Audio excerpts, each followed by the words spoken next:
littéralement 2 mois que j'essaie de trouver le temps pour tourner cette vidéo que vous allez voir aujourd'hui. Ça y est, j'ai enfin une après-midi libre. Je vous propose du coup de partir pour un petit déballage, installation et test de mon nouveau volant. Ce volant, c'est le Camus C5 et il a une grosse particularité, c'est que c'est à ma connaissance le volant le moins cher du marché utilisant la technologie Direct Drive. Normalement, les volants qui utilisent cette technologie sont considérés comme des volants haut de gamme et ne se trouvent pas dans cette gamme de prix. Là, on est aux alentours des 400 €. Alors, petite information à propos du prix de ce volant. Au moment où je fais le montage de cette vidéo, le prix n'est plus le même qu'au moment du tournage. Au tournage, on était aux alentours des 350 à 400 € selon les sites. Et là, sur le site officiel de Camus, on peut le trouver à 250 $. Une grosse baisse de prix, sachant qu'en plus, vous pouvez profiter d'un code promo avec la chaîne, et j'en parlerai plus tard dans cette vidéo.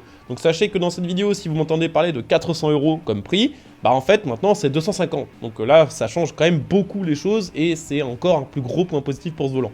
C'est-à-dire à peine plus cher qu'un T248 qui lui n'est pas en direct drive. Le direct drive, pour ceux qui n'en ont jamais entendu parler, c'est un système de retour de force, pour faire simple, où il n'y a pas en fait d'intermédiaire entre la roue du volant et le système de retour de force, contrairement à un volant on va dire un peu plus moyenne, bas de gamme, qui va utiliser des engrenages, des courroies. Là c'est du direct, donc vous pouvez avoir un retour de force bien plus réactif, bien plus puissant. Et clairement, si votre but en vous achetant un volant, c'est de retrouver voilà, le feeling le plus réaliste possible, il faut partir sur un volant direct drive. Je le disais, ce volant coûte aux alentours des 400 €, mais j'ai deux bonnes nouvelles pour vous. La première, c'est que si vous utilisez le code Equinox pour commander ce volant, et je vous mettrai le lien sous cette vidéo, en description et en top commentaire, vous profitez d'une réduction de 5% sur votre panier, ce qui est déjà une bonne nouvelle. Mais j'ai aussi une deuxième bonne nouvelle, c'est le fait que je vais faire gagner un volant comme celui-ci à l'un d'entre vous, c'est-à-dire qu'il y a quelqu'un qui va recevoir parmi vous un volant comme celui-ci totalement gratuitement. Et pour ça, il faut participer au petit concours que j'organise. Pour participer, c'est très simple, il suffit d'être abonné à la chaîne sur laquelle vous êtes actuellement, la chaîne Equinox, et de retweeter le tweet que vous verrez sous cette vidéo. J'ai prévu 3 vidéos de review sur ce volant, c'était le deal avec la marque qui me l'a envoyé. Cette première vidéo que vous êtes en train de regarder, une deuxième vidéo dans laquelle on testera des jeux un peu plus réalistes que ceux qu'on va tester aujourd'hui, et une troisième qui sera vraiment centrée sur les simus, vraiment simus. Ce concours s'arrêtera à la sortie de cette troisième vidéo, le tirage au sort sera fait voilà, selon qui s'est abonné et qui a retweeté le tweet en question. Et évidemment, après, je prends contact avec vous, et comme d'habitude, je vous envoie votre récompense.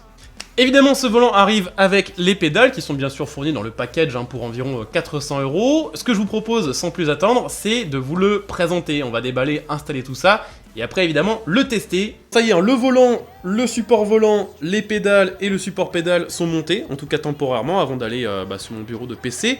Il y a évidemment tous les outils qui sont fournis dans les cartons, tous les câbles et une petite notice d'installation et de montage.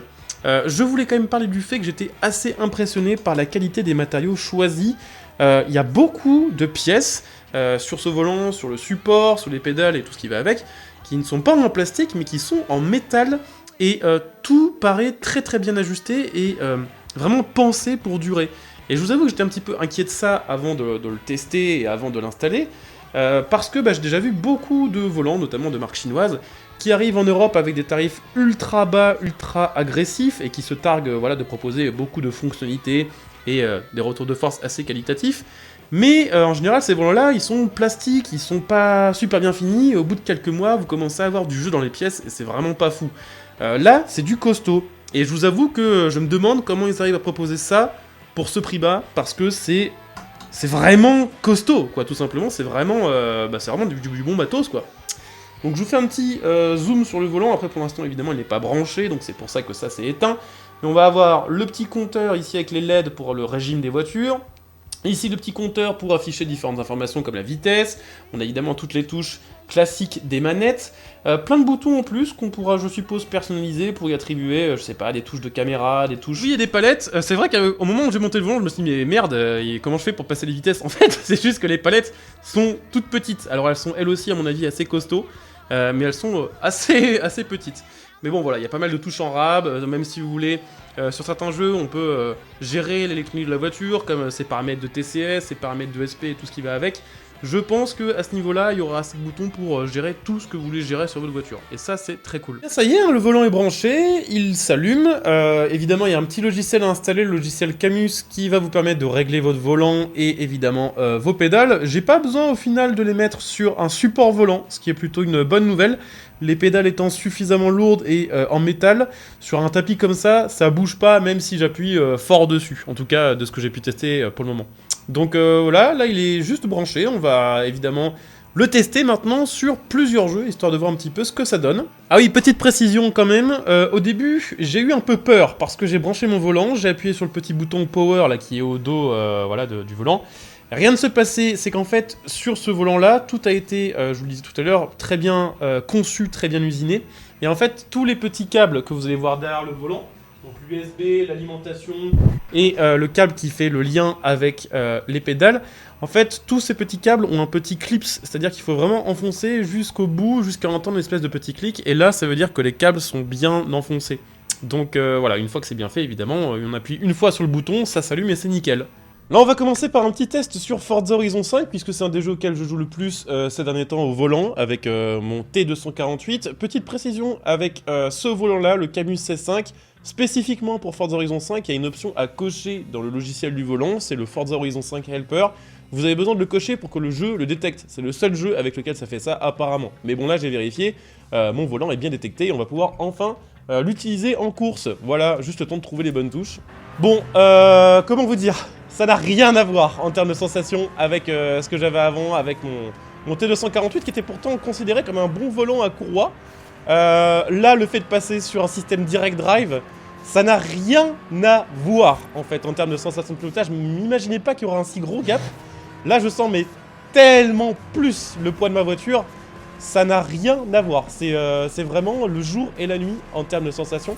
Là, effectivement, j'ai beaucoup plus l'impression de conduire une vraie voiture qu'avec le T248, qui était pourtant déjà, je trouve, un bon volant, en tout cas pour son prix. Mais là, ça n'a rien à voir. Je vous dis, vraiment, on sent vraiment le poids de la voiture dans le volant. On a, du coup, une meilleure facilité, je dirais, à doser, en fait, le volant sans regarder l'animation du volant, sans regarder quoi que ce soit. Parce que, bah, on se représente mieux le poids de la voiture. Alors là, en plus de ça, on a une Jaguar F-Type SVR qui vient d'arriver sur le jeu, qui n'est pas un poids plume, c'est une voiture qui fait voilà, 1 tonne 6, 1 tonne 7. Et j'ai effectivement l'impression de conduire une voiture qui fait ce poids-là, en fait. Et c'est extrêmement satisfaisant, parce qu'on sent tout plein de choses qu'on ne sent pas sur un volant à courroie, ou en tout cas sur le volant que j'avais avant. Là, je sens vraiment quand la voiture commence à m'embarquer, en fait. Et je sens vraiment aussi quand la voiture dégrippe. Il y a aussi pas mal de vibrations et tout ce qui va avec. Mais il y a un truc surtout qui est assez difficile à expliquer, mais c'est que j'ai l'impression de sentir le moment où, comment dire, où j'ai vraiment la bonne direction. Genre vous avez vraiment un retour instantané sur comment sont placées vos roues par rapport à la piste. Et vous sentez quand vos roues ont le bon angle à maintenir pour avancer, pour continuer d'aller vraiment précisément dans la direction que vous souhaitez. Et du coup ça change tout, mais genre... Quand je vous dis tout, c'est vraiment tout. Je m'attendais pas à une telle différence, vraiment. Et puis aussi quelque chose, alors je sais pas, hein, c'est peut-être dans la tête, mais j'ai l'impression que y a pas de latence aussi entre la direction et enfin ce que je demande au volant de faire et ce que le jeu réplique derrière.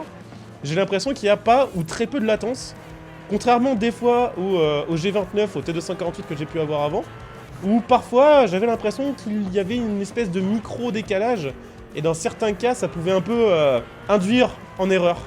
Mais là, c'est fou comme c'est fou comme technologie en fait. Je trouve ça dingue que pour 400 balles, donc c'est-à-dire on va dire 100 balles de plus, même pas, hein, qu'un T248, on ait une technologie aussi bonne en fait. Parce que là, ça marche de fou. Hein. J'ai l'impression que je pourrais direct me mettre à drifter avec ma voiture et que ça passerait. Donc très clairement, ça sent super bon. Oh, c'est vraiment, je l'ai déjà dit, c'est vraiment le jour et la nuit. On va essayer quand même d'autres voitures pour voir. Bon, je voulais aussi tester une voiture plus légère quand même, avant d'aller tester une plus lourde, histoire d'avoir vraiment 3 types de véhicules très différents. Donc j'ai pris une petite Lotus qui fait 670 kg, et bah, c'est instantané quoi, on sent directement que c'est pas la même voiture. Ok, avec un volant à courroie, on a forcément aussi des différences de pilotage entre chaque voiture, mais des fois, on les sent surtout au niveau du visuel. On va voir que la voiture ne réagit pas pareil au niveau des suspensions, on va voir quand elle va commencer à dégripper, tout ça. Là, c'est vraiment le feeling qui vient du volant, en fait. Et ça change beaucoup les choses. C'est là, ça permet d'être beaucoup plus précis. Et c'est peut-être ça, en fait, le mot que j'ai cherché tout à l'heure, que je n'arrivais pas à trouver. C'est la sensation de flou qui a vraiment disparu avec un volant comme ça. On sent qu'on est plus précis et surtout, on comprend vraiment comment la voiture se comporte et comment sont placées les roues. Et ça, c'est un truc qu'on n'a pas forcément avec une aussi grande précision sur un volant à courroie. En tout cas, c'est vraiment le truc qui me... C'est un des trucs qui me choque le plus, on va dire, en changeant de volant. Donc effectivement, là, j'ai l'impression de conduire un truc tout léger, tout petit, une petite Lotus, quoi. Et ouais, c'est bluffant. Et on va se tester l'opposé maintenant, la Lotus, le mur électrique. C'est un des véhicules les plus lourds du jeu, hein. Ça fait, là, il fait 3 tonnes 2. Oh putain de merde. Ok, là, va falloir lutter. Il fait 3 tonnes 2 avec les améliorations. Je crois que sans les améliorations, il fait genre 3 tonnes 8. Oh, ah ouais, là, par contre, c'est un... J'ai l'impression d'être sur Euro Truck Simulator. Oh la vache, le poids du bordel. Ah ouais, c'est là, par contre, c'est... Ah ouais, alors là, c'est... Je vous dis, c'est très particulier parce que le truc est tellement lourd, tellement puissant et tellement nul niveau châssis que c'est quand même assez compliqué à conduire. Mais après, j'avoue que c'est assez fun aussi parce que vu qu'on sent très bien le véhicule, avec un machin qui a autant de puissance et qui est aussi mou, on peut vite comprendre un peu comment drifter. Et c'est assez fun aussi, c'est un autre plaisir, on va dire. Je peux comprendre, voilà, ceux qui aiment ce genre de véhicule. Si on joue au direct drive, c'est assez fun. Oh là, oh là, oh là, oh là. Oh merde, c'est trop lourd, on peut pas rattraper ça. Ah, effectivement, le truc à savoir aussi avec le direct drive, c'est que le retour est bien plus fort. Je voudrais pas dire de bêtises, ce sera à vérifier et je vous dirai ça dans quelques instants. Mais je crois qu'en termes de Newton-mètre, donc en termes vraiment de force, du retour de force, ce volant-là est genre 3 fois plus costaud, 3 fois plus fort que le T248 par exemple. Ce qui veut dire qu'un véhicule très lourd, très dur à rattraper, techniquement vous allez en chier 3 fois plus si vous réglez votre retour de force au max qu'avec un T248. Et là aussi, bah, c'est plus réaliste parce que si vous devez rattraper une voiture qui fait 3 tonnes en vrai, qui commence à drifter, bah, forcément vous allez faire un peu travailler vos bras. Et ça c'est très cool. Bon, si encore des masochistes parmi vous qui jouent à Forza Motorsport, je voulais quand même vous montrer un peu de gameplay sur ce jeu. Bon là on a pris la petite Aston Valkyrie Amer Pro. Oula, on va voir comment on s'en sort. Là on va dire qu'on n'a pas pris la caisse la plus facile à conduire, hein. Donc clairement ça va être un peu YOLO. Le volant est détecté pour l'instant sur tous les jeux que j'ai testés. C'est assez cool de ne pas avoir à tout traficoter pour obtenir un résultat correct. A savoir que... Ah bah nickel ça, à savoir que l'IA de Motorsport c'est de la merde, mais ça probablement vous le saviez déjà. Mais à savoir que là, les jeux que je testais aujourd'hui, en vidéo en tout cas, je vais tester le volant avec les réglages par défaut. Oh aïe aïe aïe aïe, la boucherie. Ah putain, me dites pas que l'IA a été patché sur ce jeu. Mais oui, c'est ça que je voulais dire, je n'utilise que les réglages par défaut du jeu. Donc si vous achetez le même volant, ne me demandez pas quel réglage j'utilise sur mes jeux. La plupart du temps, je joue en réglage par défaut et j'essaye en fait de m'habituer au feeling du jeu plutôt que d'habituer mon volant au feeling que je souhaite, parce que en général, je trouve qu'après on perd un temps monstrueux à modifier des curseurs. Dès qu'il y a une voiture qui nous plaît pas trop ou avec laquelle on a un peu de mal, on se dit que c'est la faute des réglages et on commence à tout tripatouiller. Alors que la plupart du temps, c'est plus simple, je trouve, de procéder comme ça, voilà, de s'adapter au jeu plutôt que d'essayer de faire le jeu qui s'adapte à nous. Voilà, c'est assez fou les sensations. Voilà, là, c'est... Là, je sens que le retour de force, il est plus costaud. Et là, je sens que ça va être physique. Ça va être vraiment physique de faire une course entière. Entre guillemets, il va falloir s'habituer. Parce que, ouais, c'est... Bah, encore une fois, comme je vous le disais tout à l'heure sur Forza Horizon 5, c'est plus direct. On sent beaucoup plus et beaucoup mieux le poids de la voiture. On sent beaucoup mieux où sont les roues. Et tout ce qui se passe en termes de sensations au niveau de la route est décuplé en fait en termes de feeling dans le volant par rapport à un volant à courroie. Pour info, sachez que ce volant et ces pédales arrivent avec des petits accessoires pour régler votre volant et pour changer 2-3 petits détails dessus. Il y a des tampons et surtout il y a des caoutchoucs que vous allez pouvoir installer au niveau des pédales pour, on va dire, les rendre un peu plus dures. C'est vrai que d'origine, donc la configuration que je teste actuellement, les pédales sont vraiment peut-être un peu trop faciles à appuyer à 100%. Et du coup, c'est peut-être un peu plus dur de doser comme ça qu'avec des pédales un peu plus résistantes. Mais, comme je viens de vous le dire, vous pouvez évidemment personnaliser ça avec toutes les petites choses qui sont fournies au niveau de ce volant. Ce qui est une bonne chose. Et puis les tampons, bon après c'est pour ajuster la position de votre volant par rapport à votre setup gaming, pour être sûr que ce soit vraiment bien fixé et que ce soit vraiment à l'endroit qui vous plaise, quoi. Donc pour débriefer un petit peu ce volant, le Camus C5, honnêtement j'ai quasiment que du positif à vous dire. Le seul truc un peu négatif effectivement, c'est le fait que de base, je trouve que les pédales sont un peu trop faciles à être appuyées. Mais je vous le disais, il y a des caoutchoucs que vous pouvez utiliser pour régler. En dehors de ça, que du positif. Le feeling du retour de force de ce volant est vraiment excellent. Et vraiment bien meilleur en fait en réalité. Je trouve que la plupart des volants que vous allez trouver dans ces tarifs entre 200 et 400 euros qui sont des volants à courroie, là c'est complètement autre chose. La seule chose, voilà, je suis un petit peu frustré de ne pas avoir pu vous montrer, c'est le compteur. Je ne sais pas pourquoi sur les jeux auxquels j'ai joué, donc c'est-à-dire Motorsport et Horizon 5, le compteur de vitesse et le petit contour au-dessus n'étaient pas fonctionnels. Mais j'ai cru voir sur internet que c'était simplement lié au fait que ces jeux ne renvoyaient pas les bonnes informations. Donc il y a moyen de se faire un peu chier et à trouver des fichiers modifiés pour pouvoir le faire, mais en fait c'est censé fonctionner surtout sur des jeux qui renvoient d'autres informations et qui sont un peu plus réalistes, on va dire ça comme ça. Donc j'espère que cette petite vidéo de présentation du Camus C5 vous aura plu. N'oubliez pas, concours pour en gagner un voilà, via le lien que vous trouvez dans cette vidéo avec le tweet à retweeter. Et puis évidemment, si le volant vous intéresse, n'oubliez pas que vous pouvez le commander et profiter d'une réduction avec le code Equinox. Voilà, donc je compte sur vous évidemment pour soutenir la chaîne par ce moyen-là. J'espère que cette vidéo review volant vous aura intéressé. On se retrouvera de toute façon dans quelques jours pour une deuxième partie où on testera ça sur du Assetto Corsa. Voilà, si la vidéo vous a plu, je compte sur vous évidemment pour le dire. Si vous avez des questions sur le volant, n'hésitez pas à les mettre en commentaire. N'hésitez pas comme d'habitude à laisser un petit like et à vous abonner pour les prochains contenus. Et puis comme d'hab, checker mes différents liens de soutien. Il y a le Twitch pour tout simplement les prochains lives, sachant que je vais probablement faire des lives au volant dans très peu de temps avec ce Camus C5.